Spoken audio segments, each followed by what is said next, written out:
दोस्तों, क्या आपने कभी सोचा है कि शैतान की पूजा करने वाले लोग कौन होते हैं? क्या वे सच में बुराई के प्रतीक हैं या उनकी मान्यताएं कुछ और ही कहती हैं? और आखिर क्यों करते हैं लोग शैतान की पूजा? क्या आपने कभी सुना है कि शैतान का भी कोई चर्च होता है? और अगर होता भी है तो आखिर कहां है? किसने इसे बनाया होगा? अगर नहीं तो ये वीडियो केवल आपके लिए ही है। इस वीडियो में हम आपको बताएंगे कि आखिर शैतान का चर्च क्या है, इसके पीछे की सोच और इसकी संस्कृति का असली सीक्रेट क्या है, और शैतान की पूजा करने वाले लोग कौन होते हैं। लेकिन वीडियो शुरू करने से पहले फटाफट से हमारे चैनल को सब्सक्राइब करके वीडियो को लाइक कर दीजिए और अपने जानने वालों तक इसे शेयर जरूर कर दीजिए। तो चलिए इस रोमांचक सफर की शुरुआत करते हैं। तो दोस्तों, शैतान का चर्च, जिसे सैटनिज्म भी कहा जाता है, दरअसल ये एक धर्म और उसके फॉलोअर्स का एक ग्रुप है जो शैतान या बुराई को फॉलो करते हैं और उन्हें ही अपने रूल्स और रेगुलेशंस मानता है। शैतान का चर्च कहे जाने वाला ये चर्च 1966 में एंटोन लेवे ने बनवाया था, ताकि लोगों को उनकी इच्छा के हिसाब से अपना धर्म चुनने और अपनी इच्छाओं को प्रायोरिटी देने का मौका मिल सके। इससे लोगों को खुद पर भरोसा करने का और खुद को निखारने का मोटिवेशन मिलता था।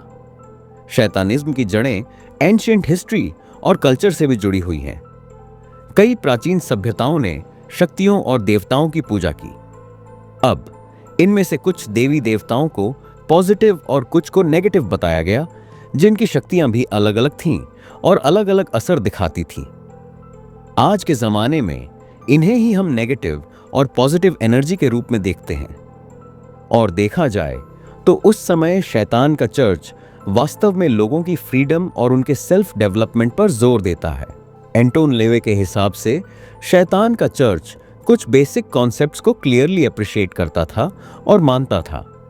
शैतान के चर्च को एस्टैब्लिश करने का सबसे बड़ा मकसद लोगों को उनके स्वतंत्र विचारों और उनकी इच्छाओं का सम्मान करने के लिए प्रेरित करना था। इसके अलावा उनका मानना था कि शैतान बुराई का प्रतीक नहीं है, बल्कि स्वतंत्रता यानी फ्रीडम और विद्रोह यानी बगावत का प्रतीक है। और जो लोग अपनी फ्रीडम को चुनते हैं वह लोगों की नजरों में शैतान बन जाते हैं। साथ ही इस चर्च को स्थापित करने का एक और उद्देश्य था लोगों की अंतरात्मा की आवाज को उन तक पहुंचाना। एंटोन लेवे के द्वारा स्थापित किए गए शैतानिज्म का यह विश्वास था कि हर व्यक्ति की अपनी अंतरात्मा होती है जो उन्हें सही और गलत के बीच का डिसीजन लेने में मदद करती है। आज के समय में शैतान का चर्च एक कंट्रोवर्शियल टॉपिक है।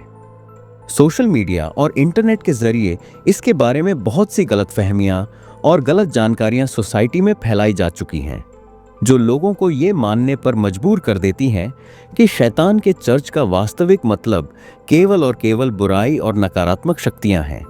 लेकिन रियलिटी में शैतान का चर्च बुराई का नहीं, बल्कि लोगों को उनकी अंतरात्मा से जोड़ने का, उनकी इच्छाओं पर सम्मान करने का और उनकी अपने विचारों के प्रति स्वतंत्रता समझने और दिखाने का समर्थन करता है। सोशल मीडिया की वायरल हुई कुछ घटिया क्लिप्स के चक्कर में, जिनका मकसद केवल कुछ हजार लाइक और वॉच टाइम बढ़ाना था, शैतान के चर्च को लोगों ने गलत एंगल से पेश करना शुरू कर दिया है। लेकिन वास्तविकता में समझा जाए तो यही लोगों को फ्रीडम और इंडिपेंडेंस का सही मतलब बताता है। ये एक ऐसा टॉपिक है जो लोगों के अंदर सवाल पूछने, तर्क करने और उनके विचारों में चेंज लाने का सबसे बेस्ट तरीका है। दोस्तों, ऐसे तो हर धर्म की अपनी मान्यताएं होती हैं। ईसाई धर्म, इस्लाम और हिंदू धर्म में शैतान को बुराई का प्रतीक माना जाता है, लेकिन शैतान का चर्च इसे एक नए पॉइंट ऑफ व्यू से देखता है। ये बुराई के बजाय लोगों को उनके ह्यूमन राइट्स और उनकी इंडिपेंडेंसी दिलाने के लिए मोटिवेट करने पर जोर देता है। आज भी शैतान का चर्च कला और संस्कृति में भी अपनी छाप छोड़ चुका है। बहुत सारी फिल्म्स, म्यूजिक और लिटरेचर में इसे अलग अलग तरीके से परोसा गया है।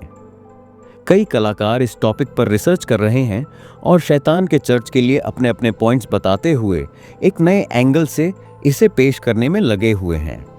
तो दोस्तों, उम्मीद करते हैं कि आप समझ गए होंगे कि शैतान का चर्च क्या है, इसकी जड़ें क्या हैं और इसके पीछे की सोच क्या है। और ये सिर्फ बुराई का प्रतीक नहीं बल्कि व्यक्तिगत स्वतंत्रता का एक महत्वपूर्ण पहलू है। तो अगर आपको यह वीडियो पसंद आया हो तो कृपया लाइक करें, शेयर करें और हमारे चैनल को सब्सक्राइब करना ना भूलें। तो दोस्तों, मिलते हैं नेक्स्ट वीडियो में। तब तक के लिए आप सभी का धन्यवाद।